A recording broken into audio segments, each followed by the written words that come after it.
सवाल मेरे भी दिमाग में बहुत चलते रहते हैं और उनके जवाब जब मुझे मिल जाते हैं मुझे बहुत सुकून मिलता है। और इसी रिलीफ को आप तक पहुंचाने के लिए सुशील एक बार फिर से आपके समक्ष आ चुका है सान्योन इनर लाइट पर। सवाल मेरा यही है कि आखिर व्यक्ति क्यों रोता है। व्यक्ति के रोने से संबंधित एक तथ्य है जो कि साइकोलॉजी से रिलेटेड है, इसलिए ये दिलचस्प मैटर मैं आपके साथ डिस्कस कर रहा हूँ। यानी कि हम यहाँ बैठकर साइकोलॉजिकल बातें कर रहे हैं ताकि मैं आपको थोड़ा सा करीब से जान पाऊँ और आप साइकोलॉजी से जुड़ी हुई बातें सुनकर अपनी जिंदगी को और ज्यादा करीब अपनी जिंदगी के आ पाएं।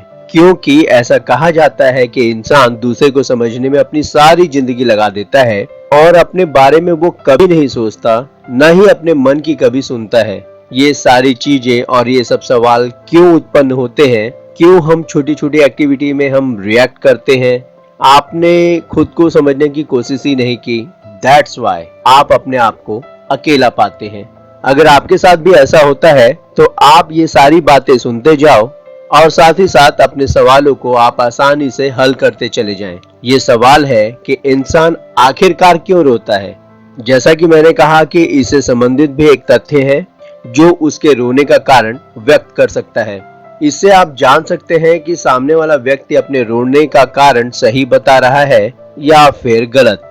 एक रिसर्च के मुताबिक रोते समय अगर पहला आंसू दाहिने आंख से निकले तो व्यक्ति रोते हुए अपनी खुशी को जाहिर कर रहा है और रोने की वजह क्या कहती है। इसके विपरीत अगर आंसू बाईं आंख से टपकता है तो वह दुख या फिर दर्द में तड़पते हुए रो रहा है। जैसा कि मैंने आपको पहले भी कहा था कि अगर ये पता लगाना है कि आपको सामने वाला व्यक्ति खुशी के आंसू रो रहा है या फिर दुख के, जब आप बातें करते करते उसे समझने की, उसे देखने की और उसे नोटिस करने की कोशिश करते हैं तो आप ये भी नोटिस करते हैं या कीजिए कि पहला आंसू बाईं आंख से गिर रहा है या फिर दाईं आंख से गिर रहा है। अगर इंसान बिना बात के मूड खराब करता है ना तो भी उसे रोना आ जाता है। उदाहरण के लिए अगर आप बिना किसी कारण के परेशान हो जाते हैं या फिर आप उदास महसूस करते हैं तो इसका मतलब है कि आप किसी को मिस कर रहे हैं। ऐसे सिचुएशन में आप समझ ही नहीं पाते कि अचानक आपका मूड बदल क्यों गया है। और उदासी का कारण अगर आप जानना चाहते हो, अगर उस इंसान को या उस इंसान की याद दिलाई जाए, अगर उसके बारे में कुछ ऐसी बात की जाए, अगर कोई व्यक्ति अपने लव वन की बात कर रहा है और आपके पास कोई रीजन नहीं है उसे याद करने का, अभी कुछ दिन पहले ही आपने उसे खो दिया है किसी वजह से या फिर वो आपके आसपास नहीं है, आपसे दूर है, तो फिर आप उसे ज्यादा मिस करते हो और आपका मूड हो जाता है खराब।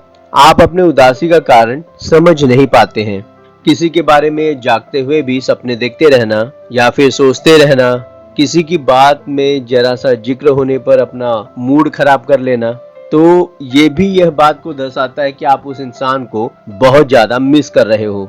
अच्छा, आपको पता है कि लोग अक्सर पाते हैं अपने इस इमोशंस को, लेकिन इसी उदासी को लोग छुपा के रखने में कामयाबी नहीं हो पाते। ये कारण होता है कि उन्हें ऐसा बहुत कम मिलता है जो उनकी बातों को समझ पाए, इसलिए वो अपनी उदासी को छुपाते हैं, अपना मूड तो खराब कर लेते हैं और वहां से उठकर चले जाते हैं। इसलिए अमूमन लोग यही कहते हैं कि उनका मूड ठीक नहीं है, बल्कि असलियत ये होती है कि वो अंदर से काफी ज्यादा परेशान होते हैं। ऐसा भी कहा जाता है साइकोलॉजी के अकॉर्डिंग, या लोग ऐसा क्यों करते हैं, अपने रोने को छुपाते हैं, अपने मूड के ऊपर सारी बातों को टाल देते हैं। इसलिए होता है कि कोई और उनकी परेशानी समझ नहीं पाता उनके अकॉर्डिंग, और उनकी परेशानी दर्शाती है उनके बिना वजह हंसते रहने की आदत।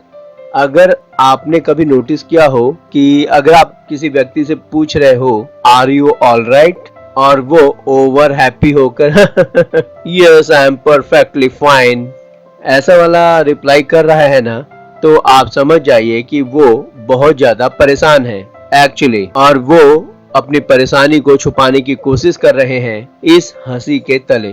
आप नॉर्मल या बेतुका सा जोक भी मार दें तो वो ऐसे खिलखिलाकर हंसते हैं जैसे कि आपने मानो कितना बड़ा फनी जोक क्रैक किया हो।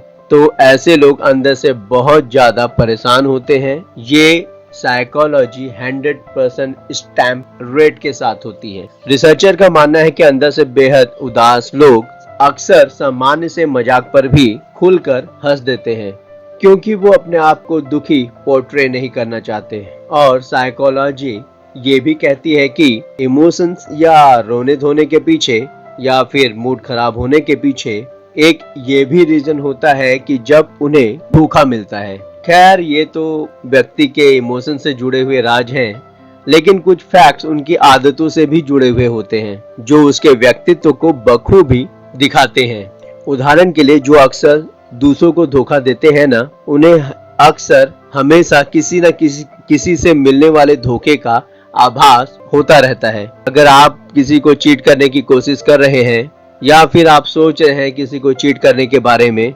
या फिर आप प्लान बना रहे हो कि उसे धोखा देके छोड़ दोगे, इन फ्यूचर आपको भी ये डर रहेगा कि सामने वाले ने मुझे छोड़ दिया तो वो कहीं मुझे धोखा ना दे दे, मुझे चीट ना करे।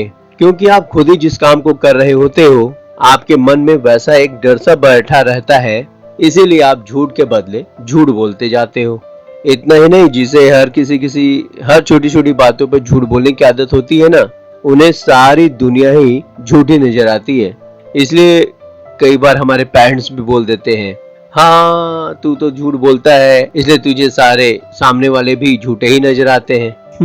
ऐसी बात शायद मेरे साथ ही नहीं, बहुत सारे लोगों के साथ हुई होगी। लेकिन कई बार हमें सामने वाले की बातों पर विश्वास इसलिए नहीं होता क्योंकि किसी और पर्सन ने हमसे झूठ बोला होता है।